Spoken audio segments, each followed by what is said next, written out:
The ballroom had not changed in 400 years. Same black marble floors polished to mirror shine. Same iron chandeliers dripping with 1,000 candles whose flames never flickered, never died, never obeyed the wind the way normal fire did. Same portraits lining the walls from floor to ceiling. Kings and queens and warlords and conquerors, all wearing the same expression, all carrying the same cold certainty in their painted eyes. The certainty that said this world belonged to them, had always belonged to them, would always belong to them, and anyone who thought otherwise had simply not yet learned the cost of disagreement. Alara had been in this room for exactly 11 minutes. She knew because she had counted every single one. Her shoes were wrong. She had known it the moment the carriage doors opened and she stepped out onto the stone courtyard and saw the other women arriving, silk and velvet and jewels sewn directly into fabric that cost more than her entire village earned in a winter. Her dress was clean, pressed, the best she owned. Her mother had spent 3 nights hemming it by candlelight, had pressed dried lavender between the folds to make it smell like something other than the bakery where Alara worked 6 mornings a week before the sun came up. The lavender had not survived the journey. She smelled like bread and nerves and the particular desperation of someone who had no business being in a room like this.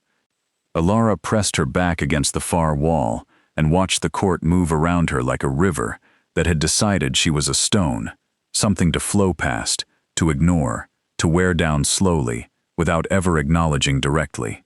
The vampires here did not look like the ones in the stories her grandmother used to tell. No ragged cloaks.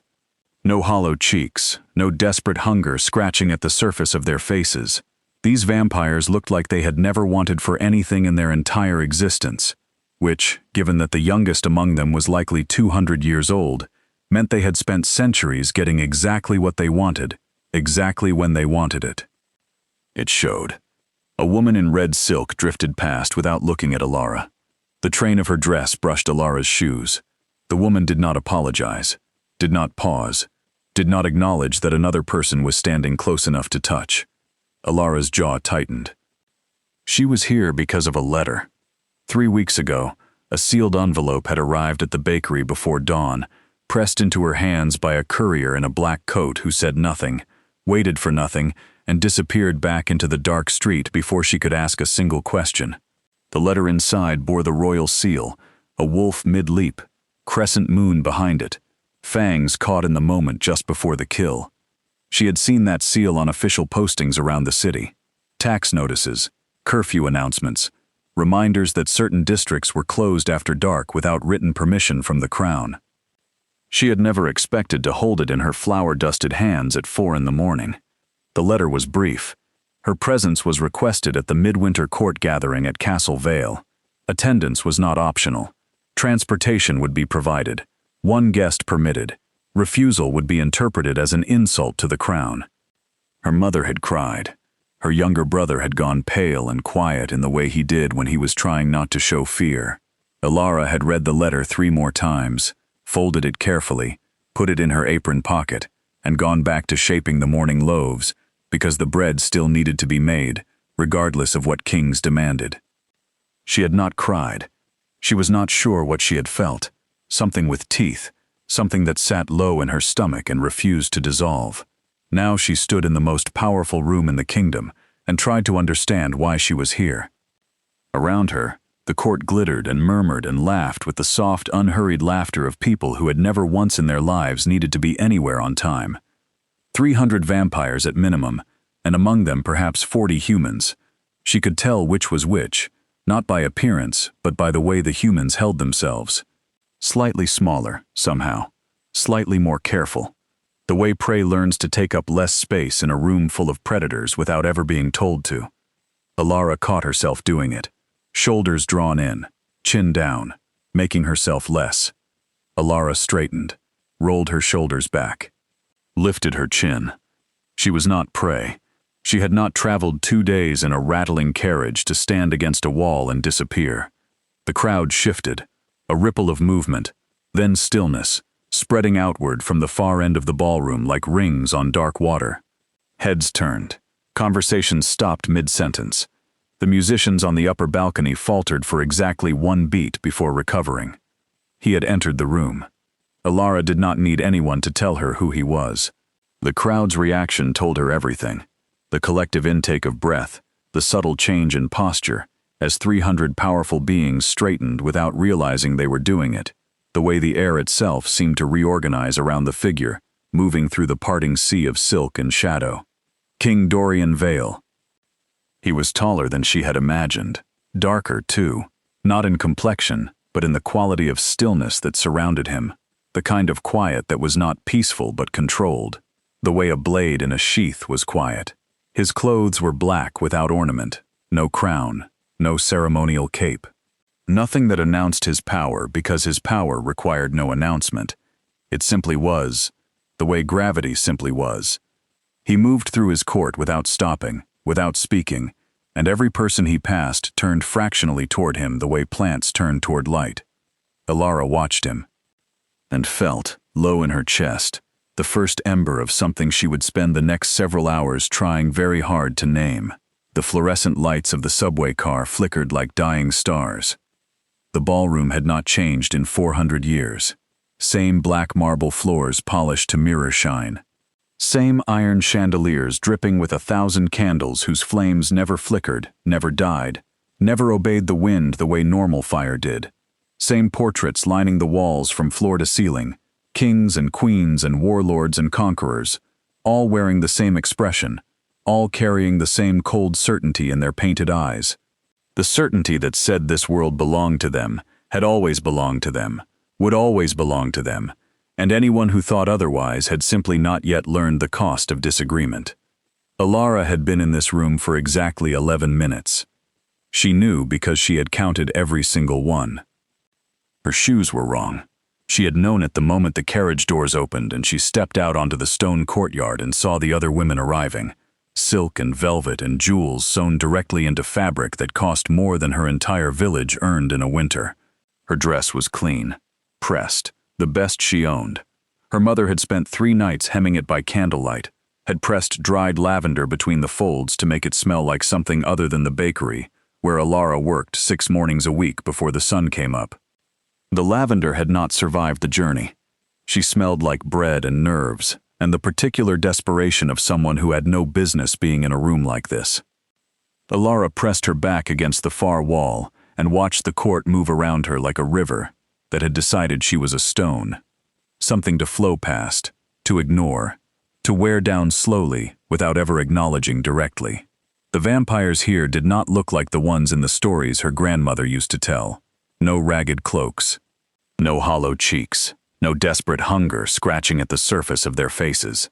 These vampires looked like they had never wanted for anything in their entire existence, which, given that the youngest among them was likely 200 years old, meant they had spent centuries getting exactly what they wanted, exactly when they wanted it.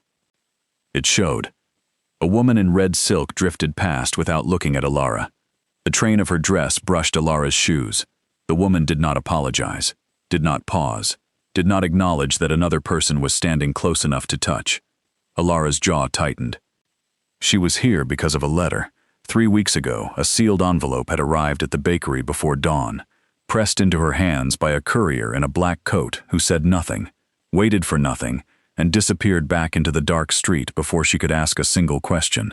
The letter inside bore the royal seal, a wolf mid-leap, crescent moon behind it, fangs caught in the moment just before the kill. She had seen that seal on official postings around the city, tax notices, curfew announcements, reminders that certain districts were closed after dark without written permission from the crown. She had never expected to hold it in her flour-dusted hands at 4 in the morning. The letter was brief. Her presence was requested at the midwinter court gathering at Castle Vale. Attendance was not optional. Transportation would be provided. 1 guest permitted. Refusal would be interpreted as an insult to the crown. Her mother had cried. Her younger brother had gone pale and quiet in the way he did when he was trying not to show fear. Alara had read the letter 3 more times, folded it carefully, put it in her apron pocket, and gone back to shaping the morning loaves, because the bread still needed to be made, regardless of what kings demanded. She had not cried. She was not sure what she had felt. Something with teeth, something that sat low in her stomach and refused to dissolve. Now she stood in the most powerful room in the kingdom and tried to understand why she was here. Around her, the court glittered and murmured and laughed with the soft, unhurried laughter of people who had never once in their lives needed to be anywhere on time. 300 vampires at minimum, and among them perhaps 40 humans. She could tell which was which, not by appearance, but by the way the humans held themselves. Slightly smaller, somehow. Slightly more careful. The way prey learns to take up less space in a room full of predators without ever being told to. Alara caught herself doing it. Shoulders drawn in, chin down, making herself less. Alara straightened, rolled her shoulders back, lifted her chin. She was not prey. She had not traveled 2 days in a rattling carriage to stand against a wall and disappear. The crowd shifted, a ripple of movement, then stillness, spreading outward from the far end of the ballroom like rings on dark water. Heads turned. Conversation stopped mid-sentence. The musicians on the upper balcony faltered for exactly 1 beat before recovering. He had entered the room. Alara did not need anyone to tell her who he was. The crowd's reaction told her everything. The collective intake of breath, the subtle change in posture as 300 powerful beings straightened without realizing they were doing it, the way the air itself seemed to reorganize around the figure moving through the parting sea of silk and shadow. King Dorian Vale. He was taller than she had imagined. Darker, too. Not in complexion, but in the quality of stillness that surrounded him, the kind of quiet that was not peaceful but controlled, the way a blade in a sheath was quiet. His clothes were black without ornament, no crown, no ceremonial cape, nothing that announced his power because his power required no announcement. It simply was, the way gravity simply was. He moved through his court without stopping, without speaking, and every person he passed turned fractionally toward him, the way plants turn toward light. Alara watched him, and felt, low in her chest, the first ember of something she would spend the next several hours trying very hard to name. He was crossing the room toward her. No, that was not possible. There were 300 people in this ballroom, each one more significant than a baker's daughter from a district that did not appear on most maps. There were lords and ladies and ambassadors, and creatures old enough to remember when this castle was still being built, stone by stone. There were women in this room who had spent decades positioning themselves for exactly 1 moment of the king's attention. He was crossing the room toward her. Alara did not move. She told herself it was composure. The truth was that her legs had made a quiet, private decision to stop cooperating, and she was simply waiting for them to change their minds. Dorian Vale stopped 3 feet in front of her. Up close, he was something her brain struggled to process cleanly. The stillness she had noticed from across the room was even more pronounced here. The absolute absence of the small unconscious movements that living things made without knowing. No shifting weight, no blinking at regular intervals, no breath that rose and fell in any rhythm she could track. Just presence. Vast and unhurried and completely certain of itself. His eyes were the color of winter fog, not gray exactly, something older than gray. Alara met them directly because looking away felt like losing something she could not afford to lose. "You are Alara Voss." Not a question. The bakery girl. Also not a question, and this time with a quality in the voice she could not immediately name. Not cruelty. Something more complicated than cruelty. Alara kept her chin level. That is one way to describe me. One corner of his mouth moved. Almost nothing. Just enough. Come. He turned without waiting to see if she would follow. The crowd parted in front of him the way it had when he entered, and the corridor that opened through 300 bodies led directly to where she was standing. He had known she would follow. Had not questioned it. Had not asked. Something in Alara's chest tightened around a word she did not say out loud. She followed anyway. Not because she had been told to, because she wanted to understand what came next, and the only way to understand it was to walk through it. The corridor he led her to was away from the music and the candlelight, quieter, the stone walls lined with tapestries so old the colors had softened to suggestions of what they had once been. Battles, feasts, a coronation, a funeral. The entire history of a dynasty stitched into wool by hands that had been dust for centuries. Dorian stopped at a window overlooking the eastern courtyard. Below, snow was falling in the slow, deliberate way it fell when it intended to stay. The courtyard torches made the flakes look like sparks rising in reverse. Why am I here? Alara stood beside him. Not behind. Beside. Dorian looked at the snow. Because I need something from you. Alara waited. She had learned early that silence pulled more out of people than questions did. The bakery opened at 5 in the morning, and the first customers were always the ones who needed to talk to someone before the rest of the world woke up, and she had learned to simply be still and let them. Your grandmother, Dorian said finally, was a woman named Sarah Voss. The name landed in Alara's chest like a stone dropped into still water. She died before I was born. Alara kept her voice even. I know her only from stories. She made a promise to me, 40 years ago, when I helped her family during the Eastern famine. He paused. I asked for nothing at the time. I did not want payment. I simply... He stopped again, and something shifted behind those winter fog eyes. Something she had not expected to see there. Something almost human. I was passing through, and I saw people starving, and I stopped. Alara studied his profile. Why are you telling me this? Because the promise she made was not hers to make alone. He turned to face her. It passed to her bloodline, to you specifically. What kind of promise? The kind that cannot be explained in a hallway. His expression shifted. Not warmer exactly, but less armored. I am not going to ask you to do anything dangerous, or dishonest, or beneath your dignity. Alara almost laughed. You do not know what my dignity looks like. No. His eyes moved over her face with the careful attention of someone cataloging something they want to remember. But I am beginning to understand that it is considerable. The words landed unexpectedly. Not a compliment delivered to charm. Something more like an observation delivered because it was accurate, and he saw no reason not to say accurate things. Alara looked back at the snow. What do you need? I have a ward, a child, 14 years old, half human, and in possession of a gift that is destroying her from the inside because she does not know how to control it. He exhaled, and even that small human sound seemed to cost him something. Every tutor I have brought has either been unable to help her or has been too afraid of her to stay. What is the gift? She feels what others feel, not empathy in the ordinary sense. She takes it in, absorbs it. A room full of grieving people leaves her unconscious for 2 days. He paused. Last month she attended a council meeting without my knowledge. She was in the walls, listening. What happened? She was unconscious for a week. His voice did not break, but it thinned at the edges, in a way that said it wanted to. I thought I was going to lose her. Alara was quiet for a moment. Why me? Because your grandmother had the same gift, and she learned to live with it.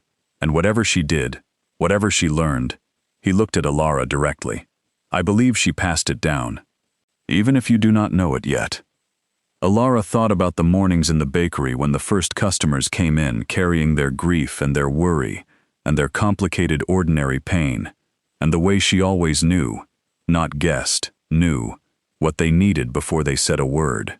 The widow who needed someone to acknowledge that the bread her late husband had loved was still being made. The young man who needed to be asked how he was sleeping. The small knowing that she had always chalked up to years of watching people. Maybe it was not just watching. What would it involve? Her voice came out steadier than she felt. Living here? For a time, yes. And if I refuse? Dorian turned back to the window. Then I find another way. He paused. But there is no other way. I have looked for 3 years. The snow fell. The torches burned.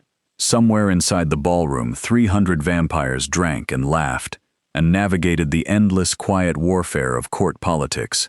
And out here, a king who had ruled for centuries was telling a baker's daughter that she was the only answer he had left. Alara thought about her mother, her brother, the rent that was already late, the bakery owner who would need 2 weeks' notice at minimum. She thought about a 14-year-old girl lying unconscious for a week because she had absorbed an entire council's worth of grief and rage and ambition through a wall. When do I start? Alara did not look at him when she said it. Dorian was quiet for exactly 1 breath. Tomorrow, if you are willing. I will need to send word to my family tonight. Done. His voice had changed again. Something in it settled, like tension releasing in a structure that had been under pressure for a very long time. Anything else you need, name it. Alara finally looked at him. Tell me her name. Mira. He said it quietly, like the word was fragile. Her name is Mira. Alara nodded once and looked back at the snow. Then I will meet Mira tomorrow.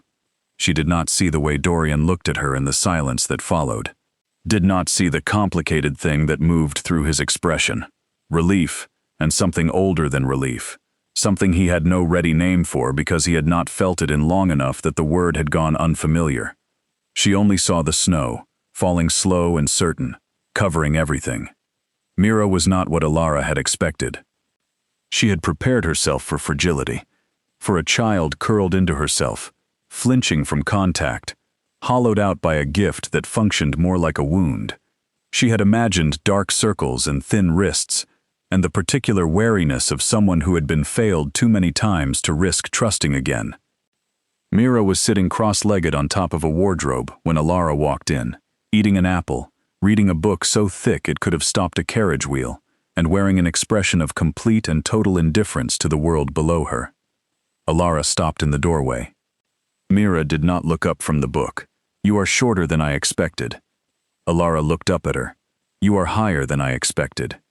Mira turned a page. I come up here when people bring me tutors.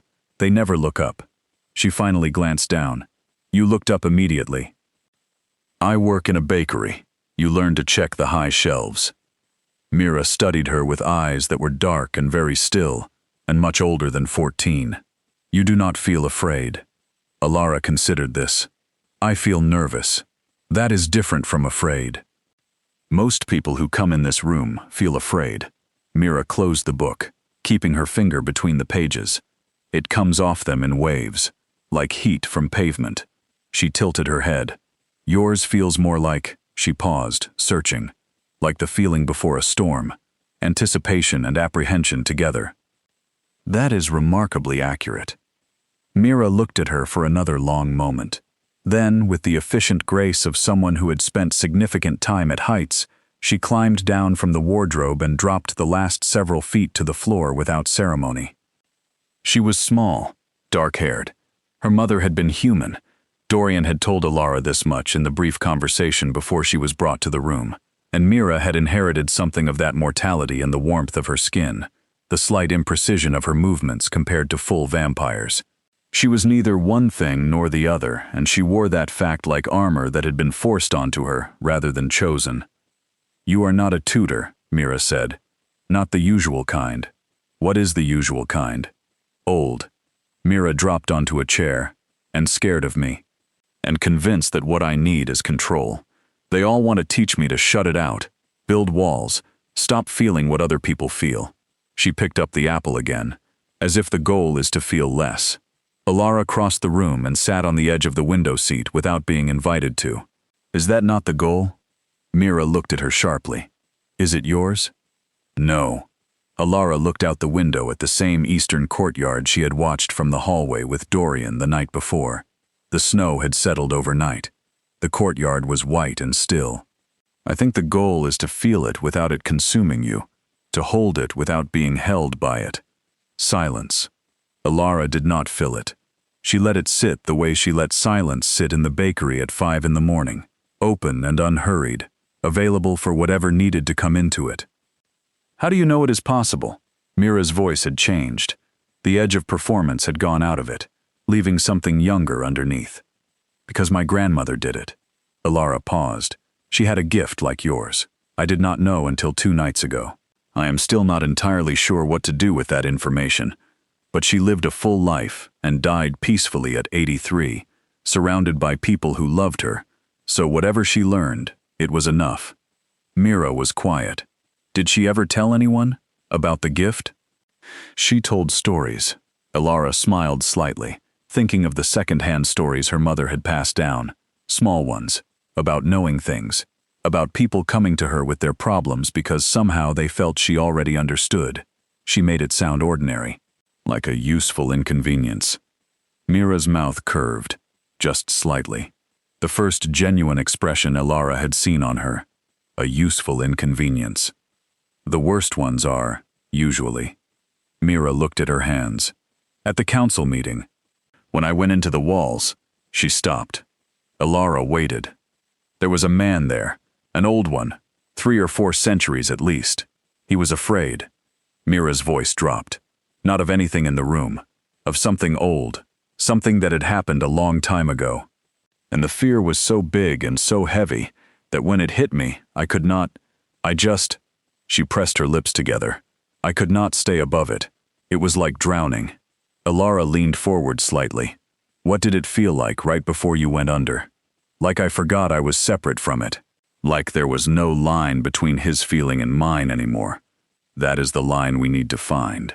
Elara kept her voice quiet and practical. The line between receiving and becoming. You can feel everything he felt without it being yours to carry. The feeling can move through you without living in you. Mira looked at her with an expression that was equal parts skepticism and desperate hope, and Elara recognized it, because she had seen it on the faces of people in the bakery who had been told their problems were solvable, and did not quite believe it yet but wanted to. How? Mira said simply. We practice. Elara sat back. Starting small. Starting here. Tell me what you feel from me right now. Not the emotion. The texture of it. Where it sits. What shape it has. Mira closed her eyes. After a moment, yours feels like bread. Warm and solid. It has weight to it, but the weight is comfortable. Elara laughed before she could stop herself. A real laugh, unguarded. Mira opened her eyes, and for the first time since Elara had walked into this room, she smiled fully. Both of them, equally surprised, equally caught off guard, sitting in a snow-white morning in a castle that had never felt like a home to either of them, finding something neither had known they were looking for. That was, Elara said when the laughter settled, a very good answer. Mira tucked her feet up beneath her in the chair. Same question back, she said. What do you feel from me? Elara considered it honestly. Something tightly wound. Very intelligent. Very tired of being handled carefully. She paused. And underneath that, something warm that does not get let out very often. Mira looked at her hands again. Nobody has said that before. People do not usually say what they actually see. Elara looked back out the window. It is a strange habit, honesty. Takes practice. Outside, a crow landed on the courtyard wall and shook snow from its wings and flew away again. The sky was the pale, flat gray of a winter morning that had not decided yet whether it intended to offer anything better. Inside, 2 people who were more similar than either had been told began the slow work of learning to trust each other. Neither of them noticed the door was open. Neither of them saw Dorian standing in the hallway, perfectly still, listening, watching the first conversation Mira had chosen to continue rather than end, watching the tension in his ward's shoulders do something he had not seen it do in 3 years. Release. Just slightly. Just enough. Dorian turned and walked back down the hallway and did not tell anyone what he had seen, but he carried it with him the way you carry something fragile, carefully, with both hands, very aware of what it would mean to drop it. 3 weeks passed. Elara settled into Castle Vale the way water settles into a new container, not peacefully, not without resistance, but inevitably, finding the shape of the space around her through the simple persistence of continuing to exist in it. Her room was on the same corridor as Mira's, at Dorian's instruction. It was larger than anything she had ever slept in, which meant she spent the first 4 nights lying in the center of the bed, feeling the empty space around her like a presence. She was used to a narrow cot, a thin wall between herself and her brother's room, the sounds of the neighborhood outside, the smell of the bakery that drifted up through the building's bones.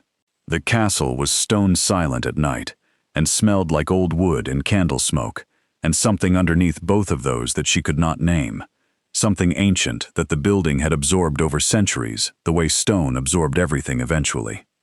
She worked with Mira every morning. 2 hours, sometimes 3, sitting in the window seat or on the floor, or occasionally outside in the courtyard when Mira needed open air around her. The work was slow and unglamorous, and involved a great deal of sitting in silence doing nothing that looked like anything from the outside. From the inside, it was everything. Alara taught Mira the thing her grandmother had apparently known without having words for it: how to stay yourself while feeling someone else, how to be a channel rather than a vessel, how to let something move through without letting it settle. They practiced with small emotions first: the quiet contentment of a kitchen worker passing in the hallway, the mild irritation of a guard whose feet hurt after a long shift, feelings with no sharp edges, nothing that could pull Mira under. Mira was, as Alara had suspected from the first morning, extraordinarily capable. She learned the way some people learned, not gradually and then suddenly, but in leaps, long plateaus, followed by moments where everything reorganized at once, and she came out the other side, standing somewhere entirely new. By the end of the second week, she could sit in a room with 5 vampires experiencing 5 different emotional states and come out of it steady, not unaffected, steady. There is a difference, Alara told her. Unaffected means nothing reaches you. Steady means everything reaches you, and you remain yourself anyway. Mira had thought about this for a long moment. Which one did your grandmother have? Steady, Alara said. Definitely steady. She felt everything. She just did not let any of it sign her name for her. Mira had laughed at that. And then she had written it down in the small notebook she had started keeping, the one she carried everywhere now, the one she had started filling with observations and questions and occasional sketches that were better than they had any right to be, from a 14-year-old who claimed she had never been taught to draw. Dorian watched all of this from a distance that he maintained with the precision of someone who knew exactly how much space he was taking up and had made a deliberate calculation about it. He joined them for dinner most evenings, not all, not in a way that felt imposed. The first time he appeared in the dining room where Alara and Mira had been eating alone, Mira's face had done something complex and quickly controlled, surprise layering over a hope she was clearly not ready to display openly, and she had simply shifted her chair slightly to make room at the table without saying anything, which Alara had understood was the most welcoming gesture Mira knew how to make. Dorian had sat down and asked Mira what she was reading. Mira had told him, in considerable detail, for 20 minutes, with footnotes. Dorian had listened to every word. Alara had eaten her dinner and watched the two of them and felt something shift in the room that she could not fully articulate, but that sat in her chest with a warmth she was not entirely ready to examine. She examined it anyway, late that night, lying in the center of the large bed. It felt like watching something that had been broken for a long time take a careful first step toward being whole. Not healed, not fixed, just turning toward the light, the way things that are still alive do, even when they have spent a long time convincing themselves otherwise. The 4th week brought something unexpected. A delegation arrived from the Northern Territories, 5 vampires from the Hartwell family, old blood, older politics, the kind of visitors who came bearing gifts that were also weapons if you looked at them from the right angle. Alara knew nothing of vampire politics, except what she had absorbed in 3 weeks of living inside them, which was enough to understand that the Hartwells' arrival was significant and that the court's collective energy had shifted in a way that felt like weather changing. She kept herself and Mira out of the main halls during the delegation's first 2 days, partly for practical reasons, mostly because she had watched Mira's face when the Hartwells' carriages came through the gate and seen something in it, a tightening around the eyes, a very slight change in color at the jaw, that said the Hartwells were not simply political strangers. "Who are they to you?" Alara asked it directly, on the morning of the 3rd day, sitting cross-legged on Mira's floor with the notebook open between them. Mira did not answer immediately. Then, "They are the family that wanted Dorian to give me up, 3 years ago, when my gift first manifested and I was..." She paused. "Difficult. They said I was a liability, an uncontrolled weapon inside the castle walls. They said the responsible thing was to send me to a secure facility in the north. A prison. They called it a sanctuary." Mira's voice was entirely flat. Alara was quiet for a moment. "What did Dorian do?" "He told them," Mira said. That if any member of the Hartwell family raised the subject again in his presence, he would personally escort them to the border, and they could take their opinions with them. Something warm moved through Alara's chest. He said that, apparently loudly. In front of the full court, Mira looked down at the notebook. I did not know until later. Helena told me. He never told me himself. Why not? Mira shrugged.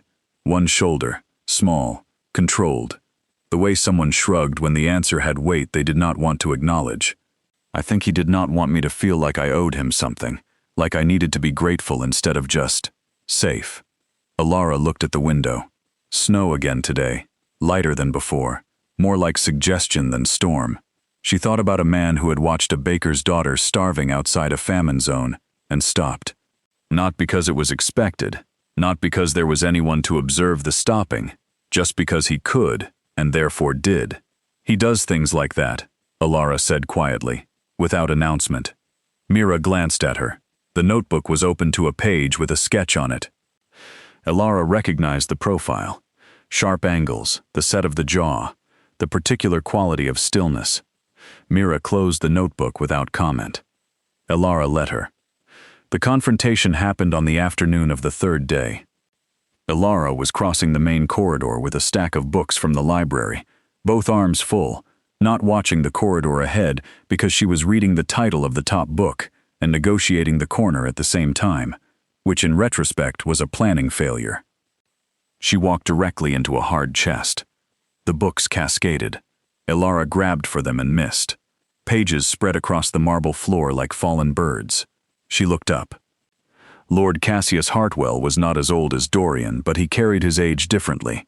In the surface, worn into the face like weather into stone, visible in the particular way he held his shoulders, as though he had spent centuries being right and had finally simply become the posture of rightness. He was looking at her with an expression that said she was an inconvenience of a kind he had not previously needed to categorize. Watch yourself. He said it the way someone said it when they meant the opposite. Alara crouched and began collecting the books. Apologies. Hartwell did not crouch to help. He stood and looked down at her. You are the girl Dorian brought in for the ward. The girl. Alara stacked the books. I am. She stood. Alara Voss.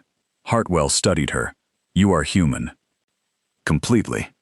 His expression moved through something that was not quite contempt and not quite curiosity, but lived somewhere between them. How much is he paying you? Alara met his eyes. Enough. He is wasting resources. Hartwell's voice lowered, not conspiratorial, just certain. The ward is not salvageable. She was unstable at 11 and she is more unstable now. Whatever progress you think you are making. She reads emotions like weather. Alara kept her voice pleasant and her eyes direct. She can sit in a room with 5 people in distress and come out steady. She is writing a journal in 3 languages because she ran out of things to say in 2. She is not unsalvageable. She is 14, and she has been let down by everyone except the man you apparently came here to pressure. Hartwell blinked. Once. A very small, very controlled expression of surprise. The corridor was empty. Just the 2 of them and the spread of recovered books in Alara's arms and the snowlight coming through the high windows. You are very confident for a baker. Hartwell's voice had shifted, something in it she could not immediately name. Bread and confidence, Alara said. The 2 things I have never been short of. She walked past him. She made it 11 steps before her hands started shaking. She pressed them into the spines of the books and kept walking and did not look back. Behind her, Hartwell stood in the corridor for a long moment. Then, slowly, the corner of his mouth moved. She did not tell Dorian about the conversation with Hartwell. She was not entirely sure why. Perhaps because it had felt, in the moment of walking away with shaking hands and a steady voice, like something that belonged to her, a small private proof that she was capable of standing in this world without assistance. Perhaps because telling Dorian would require explaining the conversation, which would require him to respond, and she was not sure she was ready for the particular quality of his attention when it was directed fully at her. She had noticed it. She would have had to be considerably less perceptive than she was not to. It was not the way the court looked at her, the assessment, the categorization, the perpetual calculation of what she was, and what she cost, and what threat she represented, by existing in a space she had not been bred for. Dorian's attention was nothing like that. It was the quality of someone paying close attention to something they found genuinely interesting, with no agenda attached to the interest, which was the rarest kind. She had been looked at with want before. That was ordinary and easy to navigate. She had been looked at with contempt and with curiosity, and with the particular blankness of people who had decided she was furniture before she opened her mouth. She had not, until recently, been looked at like she was worth the careful attention, like the details of her mattered. She kept herself busy. After the morning sessions with Mira, she spent the afternoons in the library, working through the histories of the territory the way she had once worked through difficult recipes, systematically, starting with the foundations, not moving forward until she understood what was beneath. She was not sure what she was preparing for. She understood, in some practical part of herself, that this was preparation regardless. On the 23rd day, Dorian found her in the library at midnight. She had not heard him approach, which meant either she had been too deep in the book she was reading, or he had made an effort not to be heard. Possibly both. "You should be sleeping." He did not say it like a reprimand, more like an observation he was filing for later. Alara looked up. "So should you. I do not sleep much." "How much?" 2 hours, sometimes 3. He moved to the shelf across from her and looked at the spines without taking anything down. Old habit, she was beginning to understand. The way he moved through spaces touching nothing, as though centuries of existing in rooms full of things had taught him to keep his hands to himself. Old things break if you are not careful. He was always careful. "That sounds lonely." She said it before she thought about whether to say it. Dorian was quiet for a moment. It used to be. He pulled a book from the shelf, held it without opening it. Less so, recently. Alara looked back at her own book. The words had stopped making sense in the way they stopped making sense when something else was taking up too much space in the thinking parts of her mind. "Hartwell's delegation leaves tomorrow." Dorian set the book back. "He spoke to you 3 days ago. In the East Corridor. So much for keeping it private." Alara closed her book. He was not friendly. "He told me," Dorian said, "that you were impertinent." He said it with the tone of a man reporting something he found interesting rather than concerning. Alara waited. "He also said," Dorian continued, and something in his voice had shifted to a register she had not heard before, "that you were the first person in 4 years who had spoken to him about Mira without either apologizing for her or dismissing her. That you simply," he paused, "stated facts, as though her capability was not in question." Alara said nothing. "He is reconsidering his position." Dorian turned to face her. "About Mira, about what she represents. Whatever you said to him in that corridor did something I have not been able to do in 4 years of political maneuvering." I told him the truth. "Yes." Dorian looked at her with that full, careful attention. "That is what I mean." Alara stood, because sitting while he was standing and looking at her like that was a logistical problem she could not solve. She moved to the window. Outside, the last night of the Hartwell visit stretched quiet and cold over the courtyard. One guard on the wall, walking his route, the moon on the snow. "I was not trying to help you politically." She kept her eyes on the courtyard. "I know. That is precisely why it worked." Dorian moved to stand beside her. Not close, just beside, the way he had in the corridor on her first night, looking at the snow together, the same quality of shared attention on a thing outside them both. It felt, she was beginning to understand, like his version of closeness, not distance, just caution. Centuries of it. "Can I ask you something?" Alara said it to the window. "Yes. The night you found my grandmother, during the famine." She paused. "What made you stop? You said you were passing through. You could have kept passing." Silence. Long enough that she turned to look at him. Dorian was looking at the courtyard. His expression had done something she had not seen it do before. Not closed, not performing openness, just present, in a way that was slightly undefended, slightly more human than his usual 1,000-year composure. "There was a child," he said finally, "sitting in the road, Not crying, just sitting, looking at nothing. The way people look when they have stopped believing help is coming, and have simply accepted the waiting. He stopped, started again. I have lived long enough to know that look, have seen it in wars and famines and political purges across 6 centuries, and every time I see it, He stopped again. There is something in me that cannot walk past it. I do not know if that is a virtue or simply a failure of self-preservation. But it has never changed. Ilara thought about Mira, cross-legged on top of a wardrobe, book in hand, performing indifference with the precision of someone who had practiced it until it stopped costing them as much. That same look underneath. The one that had stopped believing help was coming. It is not a failure, Ilara said quietly.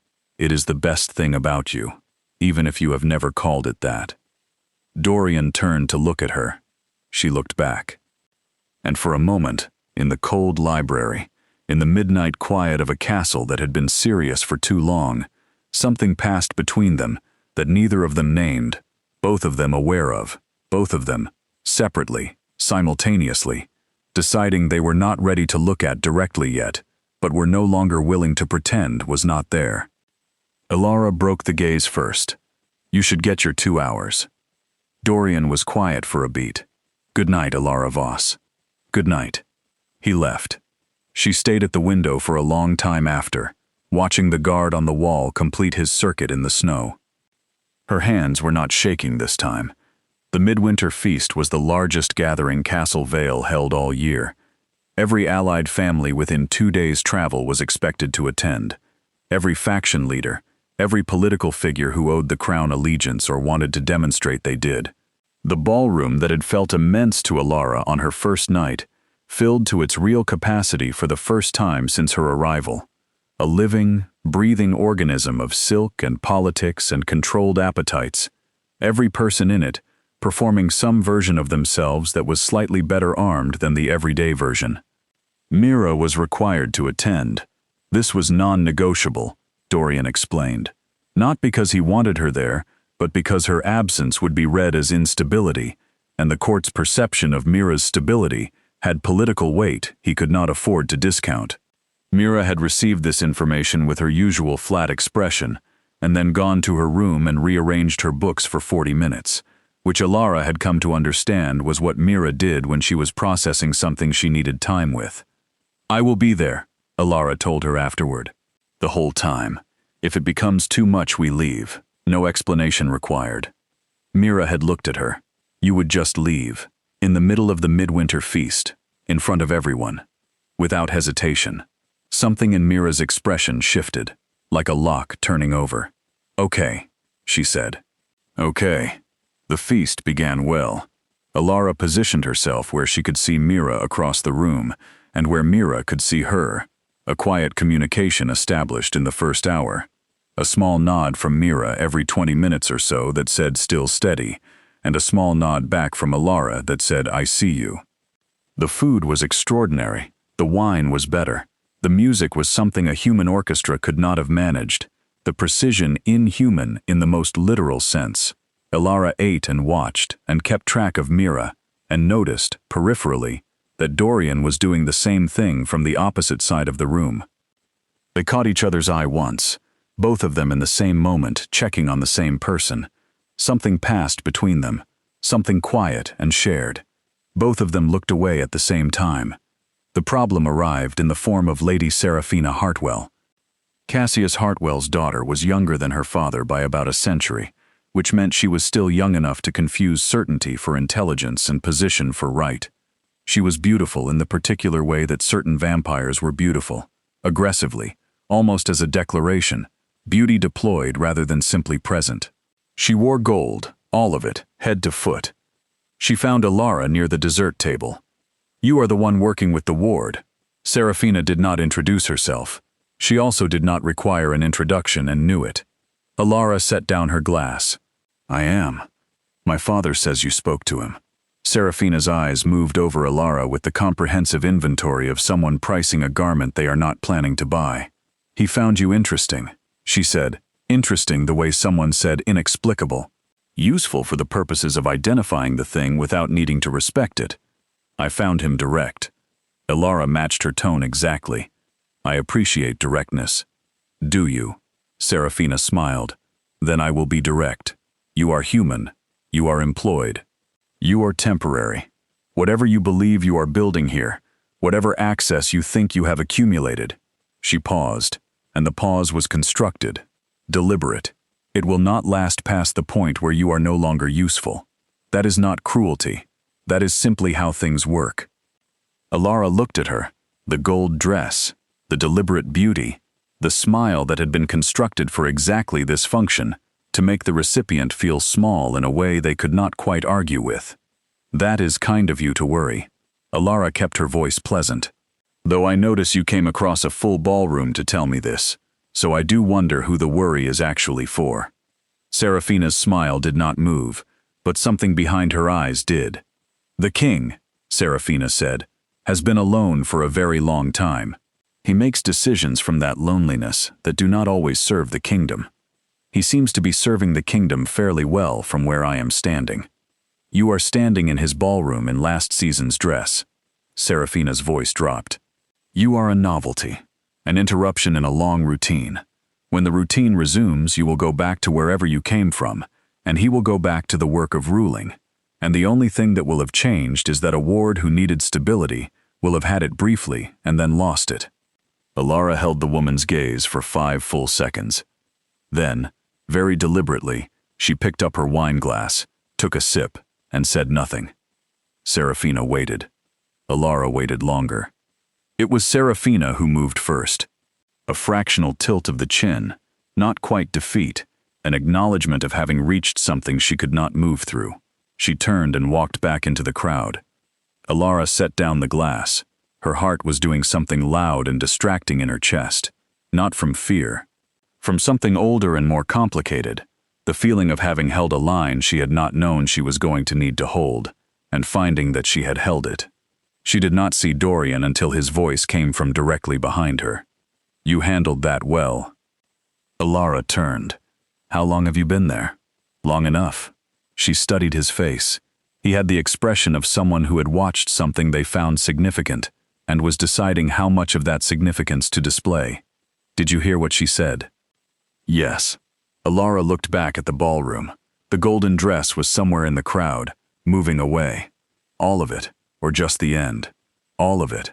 She waited for him to say something that addressed Serafina's central claim. The novelty. The interruption. The temporary nature of a life that had been inserted into a long routine and would eventually be removed from it. Dorian said nothing that addressed it. What he said instead was, "Come with me."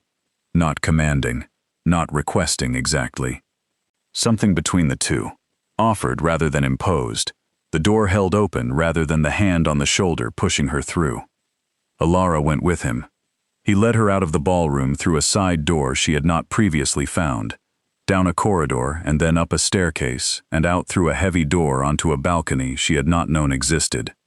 It overlooked the entirety of the courtyard and the valley beyond, and from here the lights of the distant human town were visible, small and warm in the dark, the town where she had grown up, where her mother was sleeping right now in a house that no longer held her eldest daughter.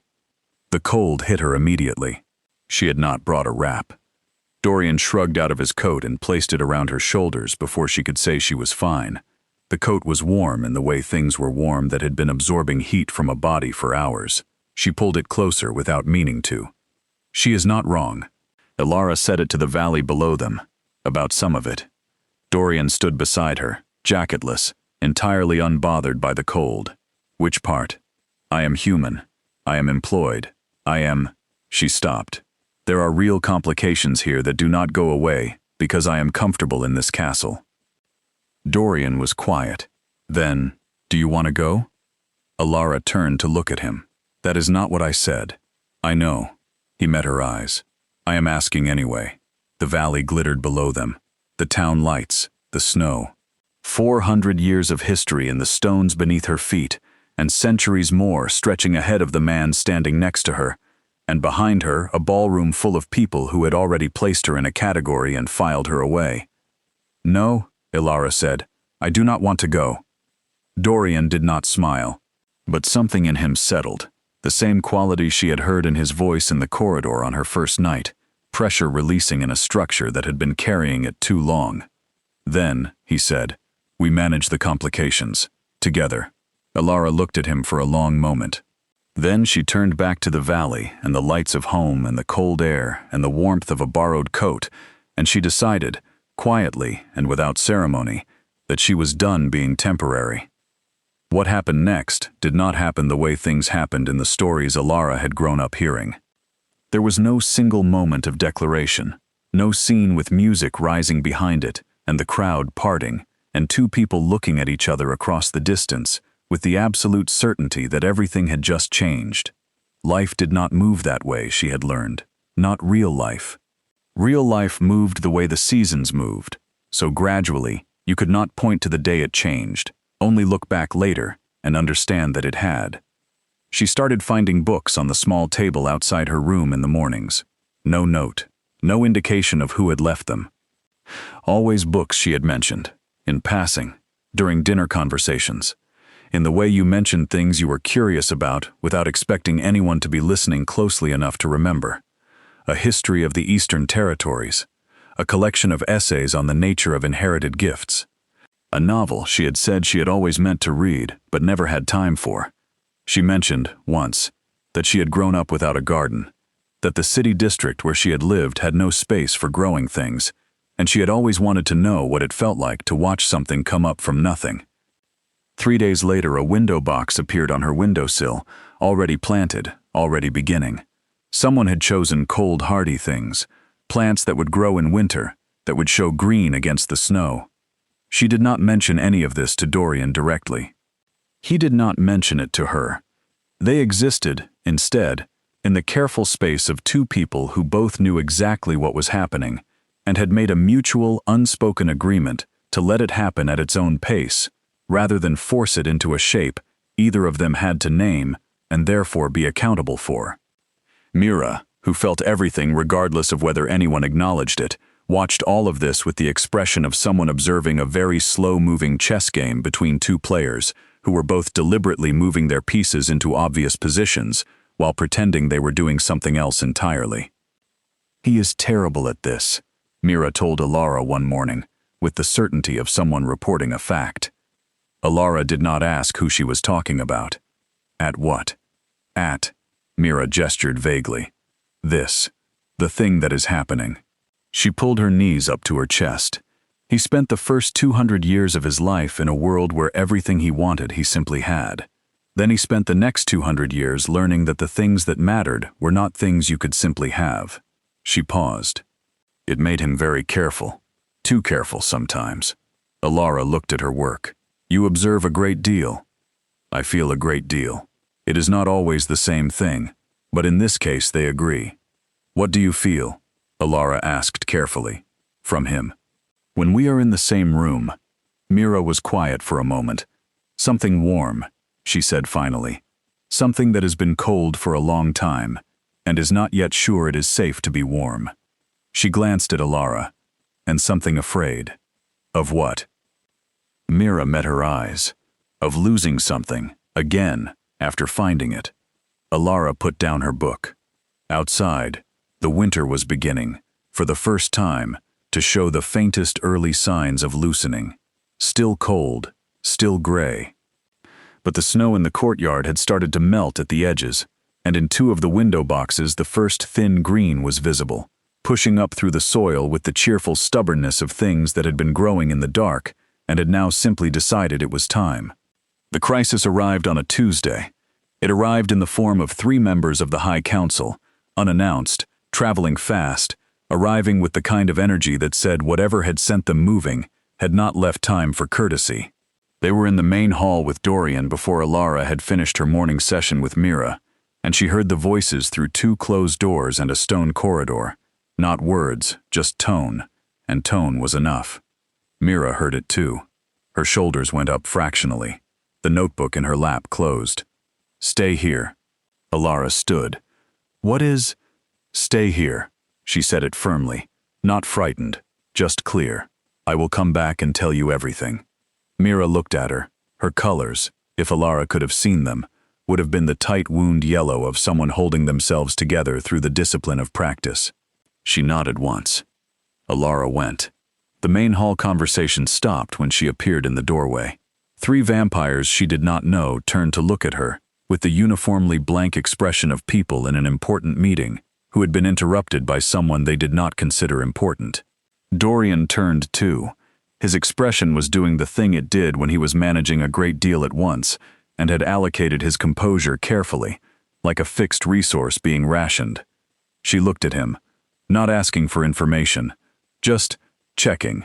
The way you checked on someone across a room. The way she had checked on Mira through the whole midwinter feast. I see you. Still here. Something in his face shifted, almost imperceptible, but she was learning his face. Alara, he said. His voice was entirely composed. I will speak with you shortly. She nodded and stepped back out of the doorway, but she did not go far. She sat on the stone bench in the adjacent corridor and waited and listened to the tone of the conversation, for the things that words could not say, and tone always did. 15 minutes, 20. Then the main hall door opened and the 3 vampires left without looking at her, moving fast, the kind of fast that said they were going to do something immediately rather than eventually. Dorian appeared in the doorway.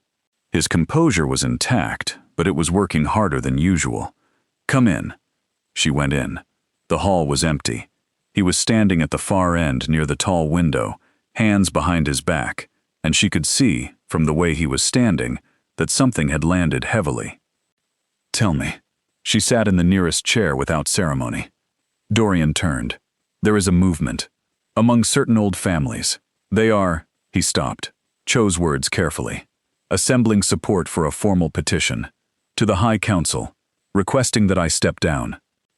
Alara was very still. On what grounds?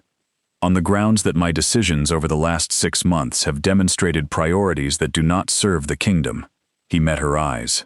The ward, the new protocols I established for human workers in the castle, and, he paused, my evident personal interest in a human woman, which they argue represents a compromising of the king's judgment and a potential vulnerability to the crown.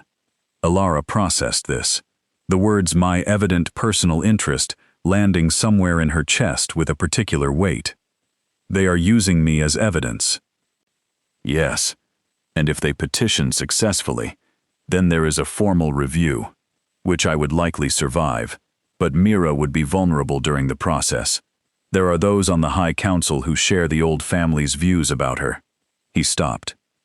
I would not allow them to touch her, but during a formal review my ability to protect her would be constrained. Alara understood. The danger was not to Dorian. The danger was to Mira. She stood, walked to the window beside him, looked out. What do you need from me?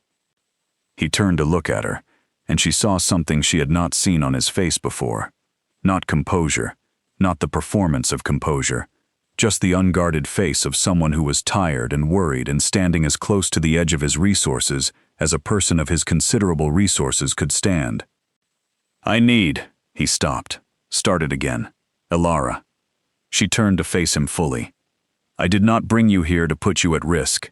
He said it with a precision that said he had been thinking about how to say this for some time. If you want to leave, before it touches you more than it already has, I would understand. More than understand. I would arrange. Alara took 1 step toward him. Dorian. He stopped. Stop finishing that sentence. He was very still. I am not leaving, Alara said. Not because of this. Not because of the Hartwells or the High Council or anyone who wants to use the fact of me as an argument against you. She held his gaze.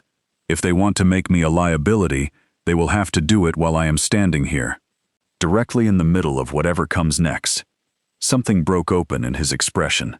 Not dramatically, not the way things broke open in stories, just a slow release of something that had been held very tightly for a very long time, opening like a hand unclenching after hours of holding too hard. Dorian very slowly raised 1 hand and placed it against her face. His thumb traced her cheekbone, careful, the way he was always careful, like something he valued beyond his ability to replace it. Alara reached up and covered his hand with hers. They stood like that, in the cold hall, in the complicated middle of something that was not going to be simple, or safe, or politically convenient, and neither of them moved away. The petition reached the High Council within 2 weeks. Elara knew the moment it was formally received because the castle changed, not visibly, not in any way she could point to and show someone who did not already know how to read it. But the quality of the silences shifted. The staff moved with a slightly different precision. The guards posted at certain corridors doubled. And Dorian, who had been deliberate in carving out time every evening for dinner with her and Mira, now sometimes appeared at the table already carrying the specific stillness of someone who had spent the previous hours managing something that had required all of him. She did not ask him to share what he was managing. She simply made sure dinner was a place where the managing stopped. Mira noticed the change too. She said nothing about it for 3 days, which was 3 days longer than Elara had expected. And then one morning during their session, she set down the notebook and said, "Are we going to have to leave?" No, Elara said it immediately, not because she was certain it was true, but because Mira needed to hear it said with certainty, and the most useful thing Elara could do right now was be a stable surface in a shaking room. "We are staying exactly where we are." Mira was quiet. Mira was quiet. "Then, what does it feel like, being in the middle of something political, when you are the reason for it?" Elara thought about this, like being a door that people are arguing over. She paused. The door did not ask to be a door. The door is not responsible for the argument, but the door is still in the middle of it. Mira almost smiled. "That is a terrible metaphor." "I know." Elara picked up her own book. "I do better with bread metaphors." Actually, this time, the laughter came fully from Mira, real and unguarded, the kind that surprised her on the way out. Elara felt it like a small, warm thing in her chest. The hearing before the High Council was scheduled for a full moon in late winter, which Elara gathered had symbolic weight in vampire political tradition that she did not yet fully understand. She was given 3 days' notice of the date by Helena, who delivered the information with the precise economy of someone who had worked in this castle long enough to have delivered similarly weighted information many times and had learned to do it without editorializing. "You will be expected to attend," Helena said. "His Majesty has requested your presence." "As what?" Helena's expression moved. For the first time since Elara had known her, something that was not quite warmth but was in the vicinity of it crossed the woman's face. "As yourself?" she said. "I believe that is rather the point." The High Council chamber was nothing like the room where Dorian held his regular court. It was older, much older. The stone worn smooth by centuries of use. The ceiling so high it disappeared into darkness above the candle line. 9 seats arranged in a curve at the far end, 8 of them occupied by vampires of sufficient age that Elara felt their presence like pressure, like standing too close to something very large and very certain of itself. The 9th seat was empty. It remained empty for the duration of the hearing, which Elara understood. Watching the 8 present members and how they related to that empty chair was itself a statement. Someone had declined to attend, someone whose absence was an opinion. Dorian stood before the council, with no prepared statement and no visible effort at presentation.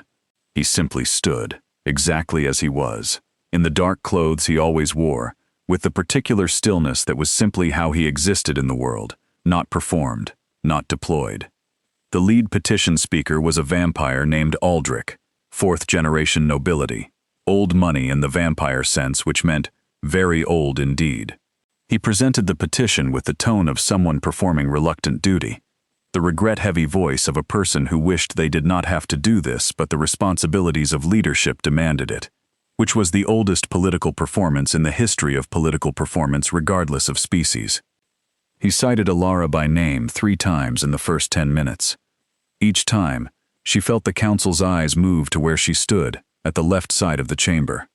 She met each look directly, not aggressively, simply, without flinching.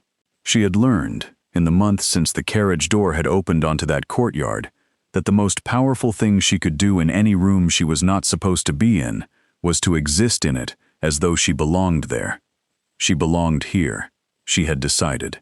The decision required no external confirmation. When Aldrich finished, the lead council member, a woman named Petra who had the quality of someone who had spent so long in positions of judgment that the judgment had become simply her natural expression, looked at Dorian. "You may respond." Dorian looked at the council for a long moment. Then he said, "I will respond, but first I would like her to respond." The chamber was very quiet. Petra's expression did not change. Ilara Voss is not a party to this proceeding. She is the subject of it. Dorian's voice was entirely even. She should have the right to speak to what has been said about her. Another silence. Longer. Petra looked at the other 7 members with the brief efficiency of experienced colleagues who could communicate volumes in a glance. 5 minutes, Petra said. Ilara Voss may address the council. Ilara had not been told this would happen. She had approximately 4 seconds to decide what to do with 5 minutes, and a council of 9 vampires who had collectively lived long enough to have forgotten more about political maneuvering than she had ever known. She walked to the center of the chamber and faced the curved row of seats and thought about what was actually true. "I have spent 4 months in this castle," she said. "I arrived because of a promise my grandmother made to a man who stopped during a famine to help people he had no obligation to help. I stayed because there was a child who needed someone to see her." She paused. "I did not come here to influence the king's politics, or to position myself for power, or to undermine the traditions of this court. I came because a 14-year-old girl was drowning in silence, and I was told I might be able to help." She looked at the council steadily. "I have helped. Mira speaks now. She leaves her room. She reads and draws and argues and asks questions, and last week she told her guardian, for the first time in 3 years, that she was happy." She paused again. "I do not know what my presence here means politically. I know what it has meant to her." One of the council members, old enough that his face had the quality of carved stone, leaned forward slightly. "And the king?" Ilara met his eyes. "He is the most careful person I have ever known, and the most genuinely good." She said it simply, not as an argument. As a fact she had observed and verified over months of careful attention. Whatever he has chosen, it did not come from weakness or compromise. It came from being someone who does not look away from things that matter. The chamber was quiet. Petra looked at her for a long moment. "Thank you, Ilara Voss. You may step back." Ilara stepped back. Dorian looked at her as she returned to her position. Just a glance. But in it was everything he had not said in the library at midnight, and on the balcony in the cold, and in 4 months of careful, deliberate movement toward something neither of them had named yet. She nodded once. He turned back to the council and spoke. He did not speak like a petitioner.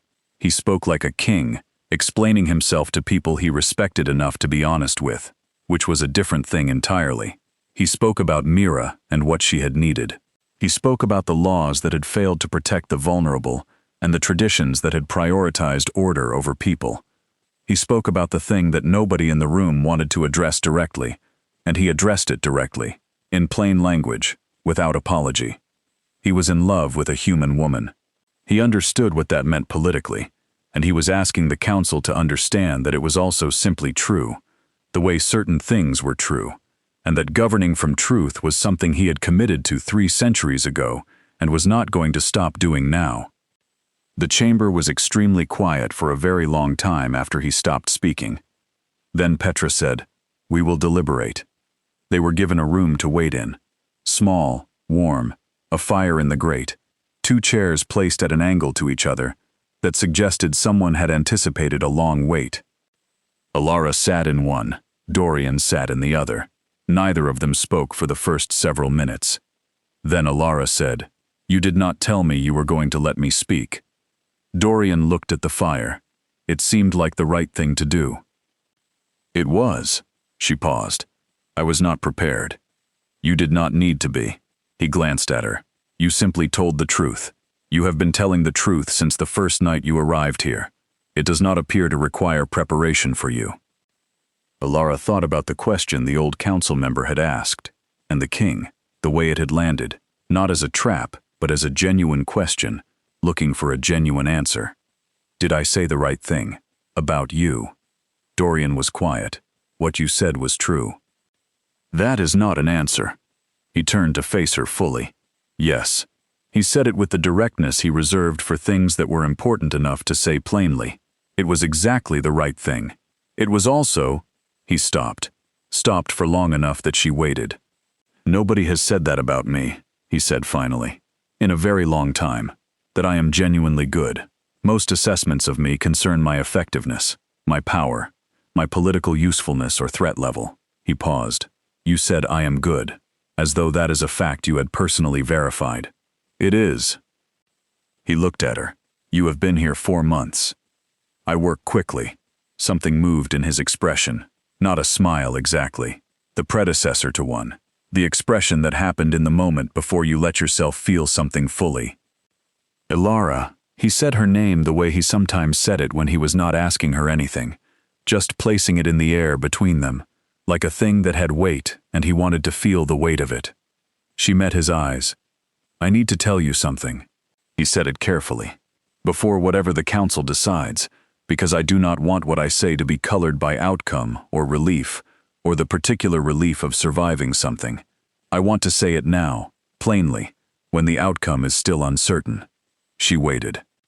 I have spent the last 4 months discovering, Dorian said, that I had not known what it was to be seen. I had known what it was to be powerful, and what it was to be feared, and what it was to be needed. But I had not known what it was to have someone look at me the way you look at me. He paused. As though I am simply someone. A person worth the careful attention.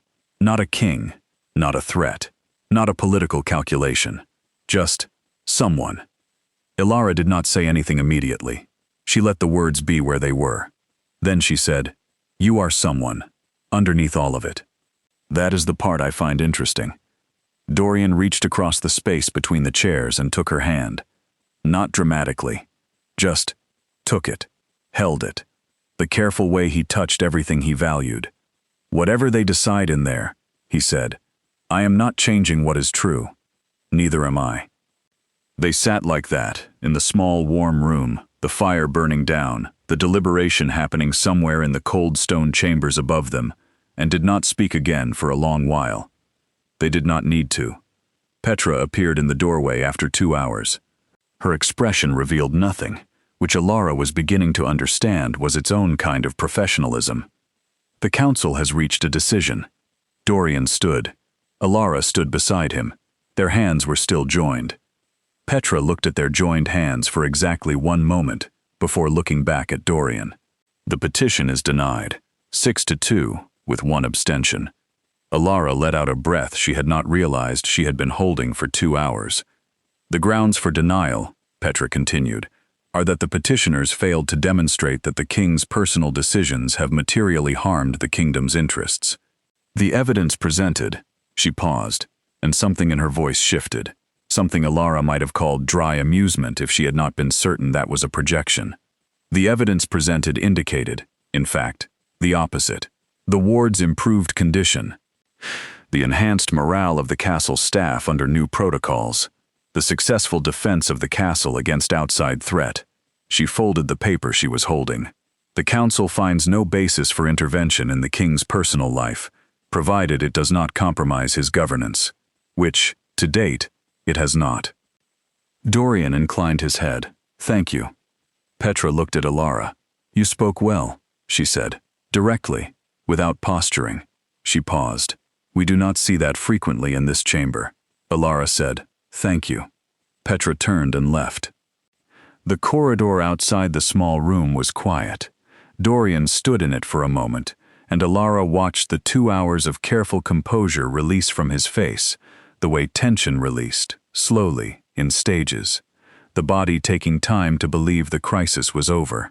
She stepped in front of him, put her hand on his face the way he had put his hand on hers in the main hall. The same careful gesture returned. It is over. He covered her hand with his. Yes, for now. His mouth curved. A real smile. Not the almost smile, not the predecessor. The real thing, and it transformed him exactly the way it always did when she caught it. Younger, lighter, briefly freed from the centuries of careful management that had built up around whatever he had originally been. For now, he agreed. And we handle the next thing when it arrives. Together. His hand tightened over hers. Together. Spring arrived in the way springs arrived after hard winters. Not gently, not apologetically, but with the aggressive brightness of something that had been waiting a long time and was not interested in easing anyone into it. The snow in the courtyard melted in 4 days. The window boxes overflowed into green. Somewhere in the castle gardens, which Alara had begun helping tend on afternoons when Mira did not need her, the first flowers appeared with the cheerful stubbornness of things that did not care what winter thought about their timing. Mira turned 15 in early spring. The birthday had historically been, according to Helena's careful briefing, a difficult occasion, the date marking not only another year, but another milestone in a childhood that had not been particularly celebrated. Previous years had involved small, quiet, carefully managed acknowledgments that were designed more to get through the day than to mark it. This year was different. Alara had started planning 3 weeks in advance. Not a large event. Mira would not have wanted that, and Alara had learned exactly where the line was between celebration that felt like love and celebration that felt like performance. She had consulted Dorian, who had the particular expression of someone who had never been given the opportunity to plan a birthday properly, and was discovering, slightly to his own surprise, that he had opinions about it. He wanted the garden. Mira loved the garden. He wanted her favorite foods, which he knew precisely because he had been paying attention for 3 years, even when he had not known what to do with the attention. He wanted something that would make her laugh, because he had come to understand that Mira's laugh was something worth engineering an entire event around. They worked on it together, in the evenings, at the long table in the smaller dining room, with Helena's notes and a considerable amount of discussion that ran later than either of them intended, and ended with them sitting across from each other in the late dark, the fire low, the plans finished, talking about other things entirely. They did that more and more, stayed in the conversations past the point where the practical reason for them had been addressed, found new subjects, or no subjects at all, just the particular quality of being in the same quiet space together and finding it, consistently, the best version of quiet either of them had available. Mira's birthday was on a Saturday. The garden was strung with lights, the table was set with everything she liked. The household staff, who had developed their own collective protectiveness toward the girl over the months of her transformation, had contributed a cake of extraordinary ambition, involving 3 layers and edible flowers, and a structural audacity that impressed Alara professionally. Mira came down the stairs to the garden and stopped, looked at all of it, at the lights and the flowers and the table and Dorian standing in the center of it, slightly awkward in the way that people who had spent centuries commanding rooms were sometimes awkward in small, sincere moments. Then Mira crossed the garden and put her arms around him. Dorian went still for exactly 1 second. Then his arms came up and around her, and he held on with the grip of someone who had been afraid of losing this and was allowing himself, finally, to stop being afraid. Alara stood at the edge of the garden and felt something that did not have a single word for it. A complex emotion, warm and full and slightly overwhelming, that came from watching 2 people find their way back to each other through the patient, unglamorous work of showing up every day. Mira's face, over Dorian's shoulder, found Alara's. Her eyes were wet. She mouthed something. "Thank you." Alara shook her head slightly. "You did the hard part." Mira shook her head back. "We did. It was not wrong." The court's relationship to Alara's presence shifted in the months following the council decision, not uniformly and not without resistance, but perceptibly. The outright hostility retreated. In its place came something more nuanced, the careful recalibration of people who had made a calculation and been shown the calculation was wrong and were now making a new one. Some of the recalibration was genuine. Alara met it where she found it. The young lord who stopped her in the library to ask, tentatively, whether she knew anything about managing a partner who felt other people's emotions too intensely, his wife, half human, recently revealing a gift she had hidden for a decade. She knew a great deal. They talked for an hour. He left with notes. The woman from the northern families who had attended the midwinter feast and watched the interaction with Serafina with unreadable eyes who appeared 3 weeks later in the doorway of the room where Alara worked with Mira, and asked, with the difficulty of someone unaccustomed to asking, whether Mira might be willing to speak with her granddaughter, who had manifested something similar and was frightening the entire family. Mira, when asked, looked at Alara. Alara looked back. Mira said yes. The world, it turned out, had more people in it who needed what they were building here than either of them had known. The castle was becoming, quietly, without announcement, something it had not been before, a place where people came with the problems they could not take anywhere else. Dorian watched this happen with the expression of someone observing a garden growing beyond the original plan and deciding the original plan had been too small. "You are changing things," he told Alara, on an evening in late spring, walking in the garden after Mira had gone up to bed. "We are changing things." He took her hand. They walked. The lights were still strung from the birthday, and Alara had suggested leaving them up, and no one had disagreed. "Do you ever," Dorian said, "stop to measure the distance between where you were and where you are now?" Alara thought about a carriage with rattling wheels and a letter with a royal seal, and the particular combination of nerve and stubbornness that had made her read it 3 times and then go back to making bread. "Sometimes," she paused, "it is a strange distance. Good strange." "Mostly," she agreed. "You?" He looked at the lit garden, the flowers, the path they were walking that she had helped plan, the window of Mira's room above, dark now, the girl inside sleeping with the quiet ease of someone who had found, slowly and with considerable difficulty, some peace. "I had forgotten," he said, "what it felt like to look forward to things." Alara squeezed his hand. He looked at her.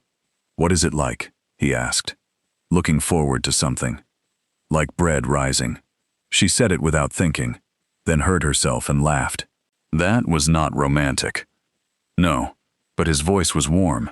It was true. And I find, with you, that true is better. They stopped walking at the center of the garden, under the lights. The spring night was cool and smelled like the flowers she was beginning to know by name. The valley below glittered with the distant lights of home, which no longer felt the way home had felt before, a place of smallness and limitation, but something she had come from that had made her capable of this. Dorian turned to face her, raised both hands and framed her face. The same careful gesture, always careful. She reached up and covered his hands with hers. The same answer, always the same answer. "I want to ask you something," he said. She waited. Not a political question, not a strategic one. He paused.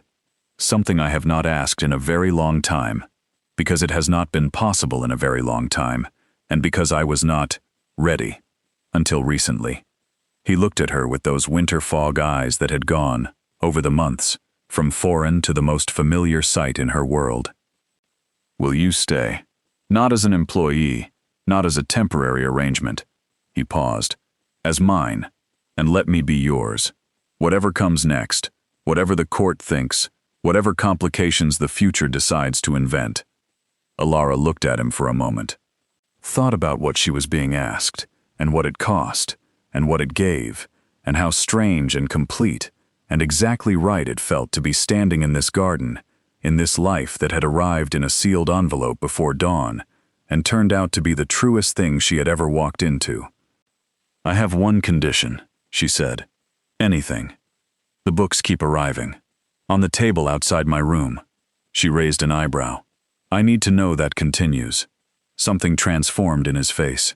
The dignity, the composure, the centuries-built architecture of careful control, and underneath it, warm and real and slightly helpless, joy. Simple, uncalculated joy. "Every morning," he said, "whatever you want to read." Then yes, she held his gaze. Yes to all of it. He kissed her in the garden under the lights, careful the way he was always careful, like something he intended to do for a very long time and wanted to begin correctly. She kissed him back with the cheerful stubbornness of things that had been waiting and had now simply decided it was time. Above them, in a dark window, a 15-year-old girl who felt everything looked down at the garden and felt something so purely gold and warm that she had to press her hand against her chest just to hold it. She did not write it in the notebook. Some things were too full for words. The slap happened on a Thursday. In retrospect, Alara would identify it as the moment that everything that had been quietly building in the court's relationship to her presence finally reached the surface, and the surface broke, and what came through was something she had not planned for, and could not have managed better if she had. It was a Thursday in early summer, 3 weeks after the night in the garden, 2 weeks after Dorian had made a public announcement to his court, not a petition, not a proposal for their approval, simply an announcement, delivered in the main hall, with the directness of someone who had decided that the people in his court were adult enough to receive true information without requiring it to be softened, that Alara Voss was his partner, formally and permanently, and would be treated accordingly. The court had received this information with the full range of responses that 300 vampires with 300 different agendas might be expected to produce. Most had adapted quickly, with the pragmatic flexibility of people who understood that the king's decision had been made, and adaptation was the productive response. Some had adapted slowly and with visible effort. A few had not adapted at all. Lord Aldrich was in the last category. He appeared in the corridor outside the library on a Thursday morning, alone, which was unusual enough that Alara noticed it before he spoke.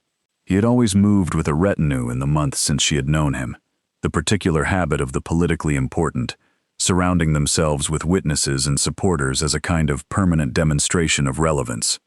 Alone, he was smaller somehow, not physically, in the quality of his certainty. Alara stopped. Waited. "You have won," Aldrich said. His voice was entirely flat. The petition failed. The council accepted the announcement. "You are," he paused, "installed." His tone on the word installed was the same tone people used for things placed in spaces they did not belong, but that were now, frustratingly, too difficult to remove. Alara said nothing. "But you should understand," Aldrich continued, "that the court's acceptance is performative, that behind the courtesy and the compliance is 3 centuries of tradition that does not simply dissolve because a king decides to." He stopped. "Decides to feel something inconvenient." Alara looked at him. She had learned, in the months of navigating this court, that certain conversations responded to engagement, and certain conversations responded to silence, and she was making a real-time assessment of which kind this was. She determined it was the second kind. Aldrich took 1 step closer. "You are brave," he said. "I will grant that. And intelligent, in a practical way. But you are temporary. Even if you stay forever, you will always be temporary. The kind of thing that happens to people, not the kind of thing that lasts." Alara held his gaze. She had been called temporary before, by Serafina, with gold dress and deliberate beauty, by implication, in a dozen conversations in a dozen corridors, by the particular quality of attention that people gave her when they had decided she was a passing phase in a long story. She had decided to stop finding it wounding. She had not, apparently, decided to stop finding it something. Because what moved through her in that moment was not hurt, was not fear, was something cleaner and sharper and more immediate. A righteous, clear, uncomplicated anger at the thing being said and the person saying it, and the long history of exactly this kind of certainty being used to make people smaller than they were. She thought about Mira, about 3 years of silence because the world had decided she was difficult rather than extraordinary. She thought about the young lord in the library and his wife of a decade hiding a gift out of fear of exactly this quality of contemptuous certainty. She thought about all the things that had been called temporary and inconvenient and inconsiderate of tradition, when what they actually were was true. Aldrich opened his mouth to say something further. Alara's hand moved before she finished the thought. The sound of it rang in the corridor like a bell. Aldrich's head turned with the impact. His hand came up to his face, more from shock than pain. She was human, and he was 4 centuries old, and the physical damage was negligible. But the shock was real, absolute. He turned back to face her. She met his eyes. Behind Aldrich, at the far end of the corridor, someone had appeared. Then another person. Then 3 more. The court had the collective awareness of a body that shared information at supernatural speed, and the sound of the slap had carried, and within moments, there were perhaps 15 people within sight of the corridor, all perfectly still, all looking. Aldrich looked at Alara. His expression was cycling through several things in rapid succession. Shock, fury, calculation, something she had not expected, the very first, very small, very reluctant suggestion of reassessment. Alara did not move. Then, from the far end of the corridor, a figure separated from the gathered watchers and walked toward them. Unhurried. No urgency in the walk. No visible emotion in the face. Dorian moved through the watching court, the way he always moved through crowds, the space opening in front of him before he reached it, everyone adjusting instinctively without being told. He walked to where Alara and Aldrich were standing, looked at Aldrich for a long moment, looked at the hand Aldrich was still holding against his face, looked at Alara. He turned to face his court. The corridor was entirely silent. 15 people, then 20, then more. Word traveling at the speed of supernatural communication, bringing the curious from other parts of the castle, until there were 40 people within sight of the scene, all still, all watching. Dorian looked at all of them. Then, slowly, with the absolute deliberateness of someone performing an action that was entirely considered and entirely intentional, he turned back to Alara. He was smiling, not broadly, not dramatically, just the corner of his mouth, lifted, the predecessor and the real thing at once, the expression she had learned to read as his version of something so genuine it came out understated, because understated was all it needed to be. The court saw it. The court had never, in anyone's living memory, seen Dorian Vale smile in response to something that should by any political calculation have required management and containment and careful diplomatic response. He looked at Aldrich. His voice, when he spoke, was entirely pleasant. "Lord Aldrich, I believe you have something to say." Aldrich's hand came down from his face. He looked at Dorian, at Alara, at the watching court behind them. His calculation, visible even to someone without Mira's gift, ran through its options in about 3 seconds and arrived at the only place it could arrive. He inclined his head to Alara, not deeply, not with warmth, but genuinely. "My apologies," he said. "For the discourtesy," Alara said. "Thank you, Lord Aldrich," in the same tone she would have used in the bakery to a customer who had apologized for being short with her on a difficult morning. Entirely even, entirely without triumph. Aldrich walked away. The watching court shifted, redistributed, the tension of the scene releasing into the corridors as people moved back to wherever they had come from, carrying the story with them at the speed that stories traveled in places like this. Alara looked at Dorian. He was still smiling. "You slapped a 4-century-old vampire lord." He said something that needed responding to. In front of witnesses. She shrugged one shoulder. That part was not planned. Dorian looked at her for a long moment. Then he offered his arm. "Walk with me." She took it. They walked down the corridor away from where it had happened, into the quieter eastern wing, and Dorian said nothing for a while, just walked beside her in the way he walked beside her now, not the careful distance of the early months, but close, her arm in his, the contact easy and unhurried. "You are going to be," he said finally, "an extraordinary partner." Alara thought about extraordinary, about what it had meant before she came here, a word for other people, people with the right origin, and the right resources, and the right invitation to be extraordinary. About what it meant now, in this life she had walked into through a door addressed to someone who smelled like bread and nerves, and did not know yet that she was exactly where she was supposed to be. "I am going to be honest and stubborn," she said. "Whether that is extraordinary depends on the day." Dorian covered her hand on his arm. "Every day," he said, "in my experience, every single day." Above them, somewhere in the castle, Mira was reading in her window seat with the notebook open beside her and the spring air coming through the glass. Below them, in the valley, the town where Alara had grown up was going about its ordinary morning. Between those two things, in the carved stone corridors of a castle that was becoming, Slowly and stubbornly and without anyone's permission, a home. Two people walked together into whatever came next. Neither of them was afraid.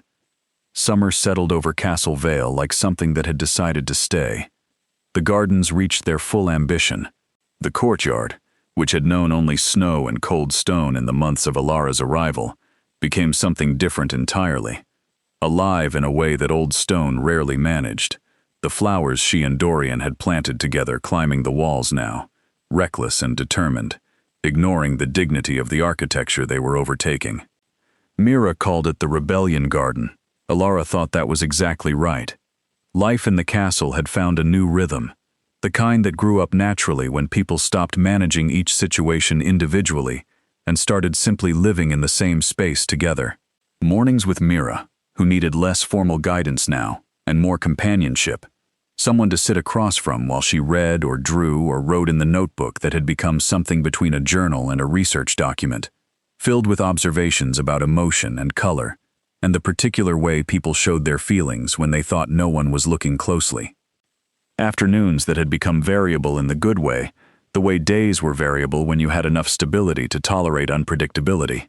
Sometimes Alara spent them in the garden, sometimes in the library, sometimes in the increasingly frequent conversations with people who found their way to the castle looking for something they had not been able to find elsewhere, the young half-human man who felt other people's physical pain, the vampire woman whose human husband had died 3 years ago, and who could not stop feeling his absence as a presence in every room, the girl from the northern families who had come with her grandmother and who had, very slowly, over 3 visits, started to let Mira show her how to name what she felt, without being consumed by it.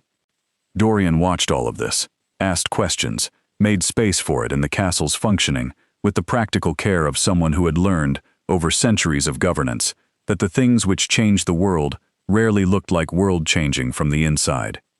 "What you are building," he told Alara, one evening in the garden, the summer dark warm around them, "is going to matter for a long time. I am just talking to people." He looked at her with the expression she knew now as his version of gentle disagreement. "You are teaching people to see themselves," he paused.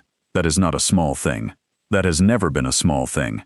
Alara looked at the garden, the rebellion flowers on the walls, the lights still strung from Mira's birthday, which she had simply decided were now a permanent feature, and no one had argued. She thought about a woman named Sarah Voss, who had lived to 83 and been known in her neighborhood for knowing things, for people bringing her their problems because somehow she already understood, who had made a promise to a stranger in a famine and thought nothing more of it, not knowing the promise would travel down through blood and years to land in a sealed envelope in her granddaughter's flour-dusted hands before dawn. She thought about how the things that mattered rarely announced themselves. "Just arrived, ordinary looking, requiring you to decide in real time whether you were going to walk through the door. I want to write it down," Alara said. "Everything Mira and I have learned, a guide of some kind, for people who have these gifts and do not know what to do with them." Dorian was quiet. Then, "Who would you give it to?" "Everyone who needs it." He looked at her. "How many people is that?" She met his eyes. "More than we currently know." He nodded slowly. The nod of someone approving a thing and also beginning to plan the logistics of it, because approval and planning were, for him, the same motion. We would need to formalize the arrangement, create a structure that could receive people and support them properly. He paused. "Not just a room in a castle. Something with intention. Something with a name," Alara agreed. He looked at the garden, at the flowers on the walls, at the lights. "The Voss Institute," he said. Alara turned to look at him. "My name." "Your grandmother's promise," he said. "And everything that came from it." He met her eyes. "It should carry her name." She did not say anything for a moment. The warmth of it was too large for an immediate response, the kind of warmth that needed a moment to become something she could speak through, rather than simply feel. "She would have liked you," Alara said finally. "My grandmother." Dorian smiled, the full version, the one that made him younger and lighter and briefly freed. "I suspect I would have been somewhat frightened of her."